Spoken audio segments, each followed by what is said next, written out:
Nick C. If I understand correctly, the vast majority of Sea Org members live on base, Clearwater, Los Angeles, Hemet, etc. Relatively few are posted at various orgs in places other than Clearwater and Los Angeles, mostly Class 5 orgs, right? I'm curious what life is like for people in the latter category compared to those who live on base. Do people stay in the same posts for a long time, or are they periodically rotated back to base? Do people like those posts? It has to feel like a welcome change after living on base, at least to some people. Does the Sea Org use any particularly stringent criteria in deciding who gets to go off base for an extended period of time? What are some of the tools the Sea Org uses to keep the off-base brains well washed and unclogged by living in the WOG world?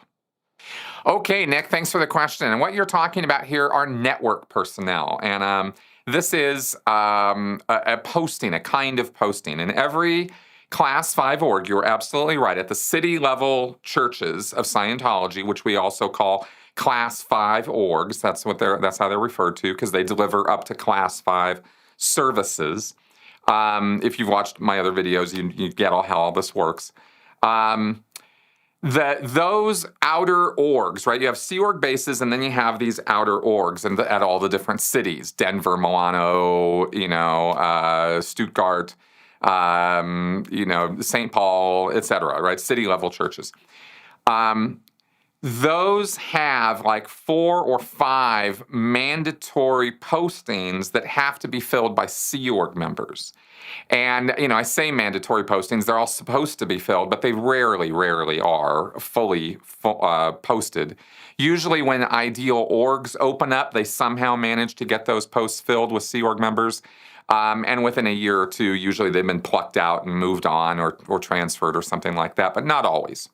And sometimes people can be on these network posts for a long time. Networks refer to a kind of junior-senior situation in the Scientology hierarchy.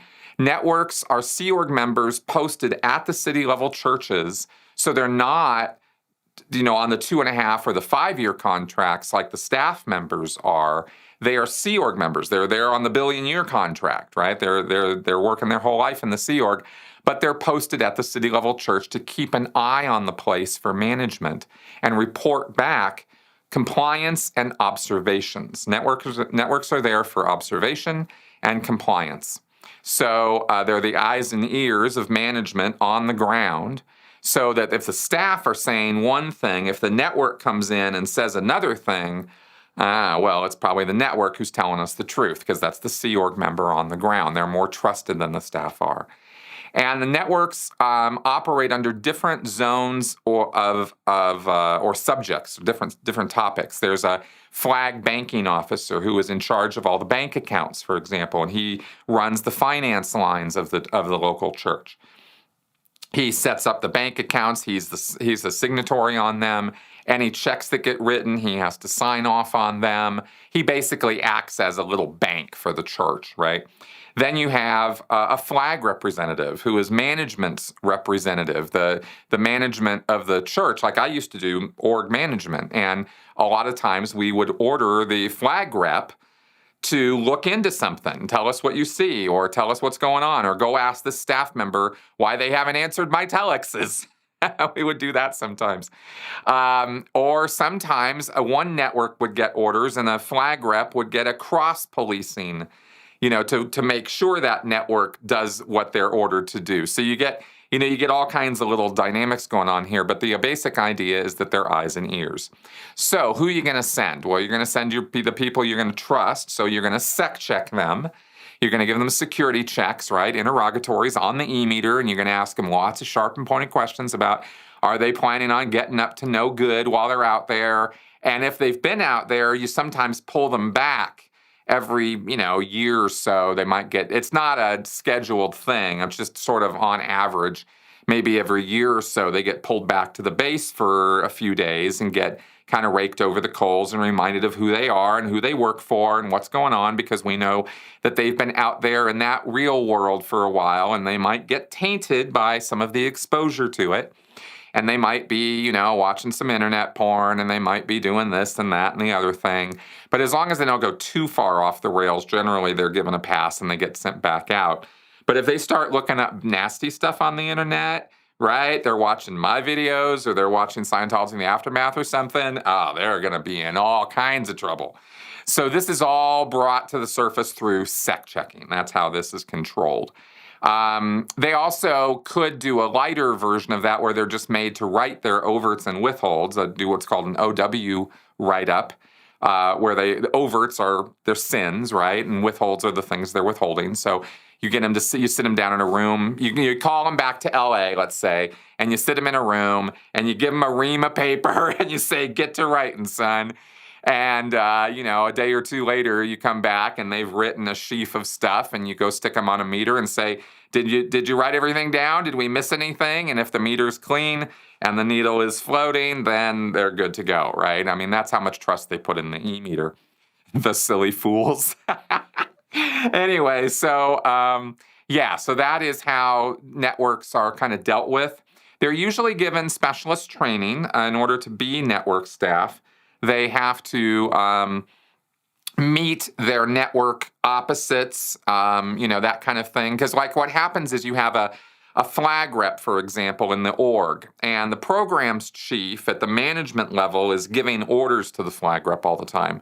And the flag rep is also sending up reports and observations, and they send it to the programs chief. And then you have a flag rep for the Western United States or for the continental area, and that person's the one who's responsible for the flag rep's well-being and function and make sure they're doing their job and doing it right.